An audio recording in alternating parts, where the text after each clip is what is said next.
Usually मैं अपने patients को एडवाइस करता हूँ कि अगर आपको सांस की दिक्कत है तो इस मौसम में सुबह एंड शाम के टाइम पे बाहर निकलना अवॉइड करें, बिकॉज पोल्यूशन ज़्यादा होता है, थोड़ा मौसम भी ठंडा होता है। तो अगर आपको वॉक ही करनी है या ज़रूरी निकलना, दोपहर में निकले, जो बिल्कुल हेल्दी है। ऐसा क्यों, वैसे सर रीज़न बताइए।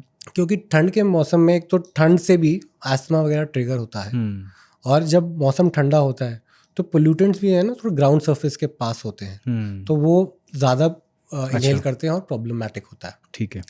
दूसरी चीज़, अगर कोई नॉर्मल इंसान है, उसको वैसे कोई प्रॉब्लम नहीं है, मगर वो बाहर जॉगिंग पे जाता है, तो हम सजेस्ट करते हैं कि इस टाइम पे जब पोल्यूशन ज़्यादा है तो बाहर जाके जॉगिंग ना करें।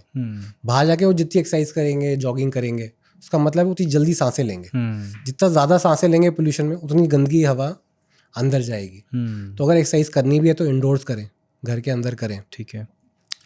तीसरा, मैं लोगों को ये बोलता हूँ, सजेस्ट करता हूँ अपने पेशेंट्स को कि अगर आपको बाहर जाना ज़रूरी है, आपका लाइवलीहुड है, काम करने जाना ही है, तो स्टीम गरारे अच्छे से करें कि जो भी गंदगी हमारे अंदर जा रही है सांस के साथ, स्टीम गरारे करके जितना हम निकाल सकें उतना हमारे लिए बेटर रहेगा।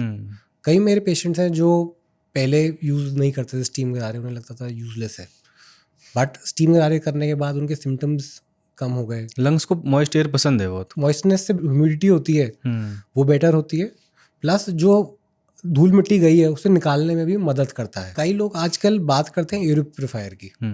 एयर प्योरीफायर एक दो-धारी तलवार है। ऑल्दो कुछ स्टडीज़ हैं कि एयर प्योरीफायर यूज़ करने से अस्थमा में मदद होती है, थोड़ा इन्फ्लेमेशन कम होता है, मगर एक दो-धारी तलवार है। आप समझो कि जैसे हम सर्द गर्म बोलते हैं, सर्द गर्म क्या है कि कोई गर्म पानी से नहाया, उसको ठंडा पानी में डाल दो, उसकी जान निकल जाएगी। और कोई सीधा ठंडे पानी से नहा रहे, शायद नहा ले।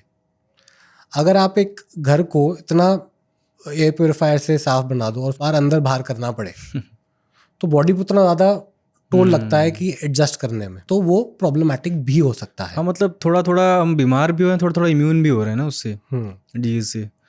और एयर प्योरीफायर में तो बिल्कुल ही वो एलियन सा माहौल है बॉडी के लिए कि बाहर कहीं ऐसा है ही नहीं। तो अगर किसी को पहले से बीमारी है जो घर पे ही रहता है, उसके लिए ठीक है। जिसको सिर्फ प्रॉब्लम रात को सोते वक्त होती है, दिन में ठीक वैसे ही रहता है, वो यूज़ कर ले। बट बाकियों के लिए दे कैन ट्राई, बट अगर लगता है सिम्टम्स बिगड़ ही रहे हैं, फ़ायदा नहीं हो रहा, तो there is a possible reason कि उससे बिगड़ भी सकता है, तो फिर वो अवॉइड भी करें। तो बच्चे क्या करें जो बाहर बिना खेले मानते नहीं हैं? उनको हम सिर्फ समझा सकते हैं कि अगर मास्क पहन सकें बच्चे, समझाना थोड़ा मुश्किल है। आए तो उन्हें बोले स्टीम गरारे कर लो।